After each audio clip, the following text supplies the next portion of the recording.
মা, মায়ের কাছ থেকেই সন্তানের সবকিছু শেখা। মাকে সে অনুকরণ করে সেই ছোট্টবেলায়, যখন সে মায়ের আঁচলের পিছে পিছে ঘোরে।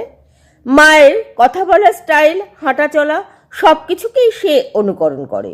এমনকি বাড়ির প্রতিটি মেম্বারের সাথে মার আচরণও সে রপ্ত করে। যেমন কারোর সাথে মার খুনসুটি, কারোর সাথে ঝগড়া অশান্তি, বা কাউকে বোঝানো, কারোর সহানুভূতি জানিয়ে পাশে থাকা, এগুলোকে সে ফলো করে।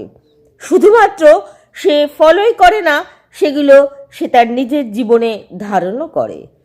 প্রতিটি মার উচিত সারা জীবনে যে কষ্ট করে সে তার সংসারটিকে সুন্দর একটা জায়গায় দাঁড় করিয়েছে, সে তো বুদ্ধিমতী মা, মেয়েকেও সেই শিক্ষাই দেওয়া যাতে সে সংসারের ছোটোখাটো অশান্তিকে ইগনোর করে সকলের সাথে অ্যাডজাস্ট করে এবং মাকে এসে পাহাড় সমান অভিযোগ না জানায়।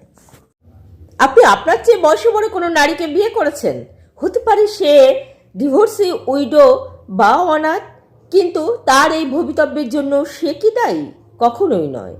কিন্তু আমাদের সমাজের একটা বড় অনাচার, যুবক বিয়েতে রাজি, কিন্তু তার অভিভাবকরা সমাজ বা লোকলজ্জার ভয়ে অনেক সময় বিয়ে থেকে পিছিয়ে আসে। কিন্তু যুবক যদি এই সমাজের বিরুদ্ধাচরণ করে সেই সব নারীদের বিয়ে করে, তাহলে তারা দুভাবে উপকৃত হবে।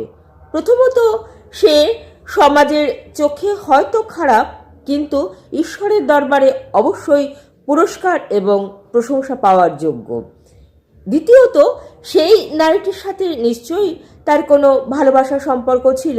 সে কোনো এক্সট্রা ম্যারিটাল অ্যাফেয়ার থেকে নিজেকে সরিয়ে এই যে পবিত্র বন্ধনে আবদ্ধ হলো, সেটা অবশ্যই একটা ভালো কাজ।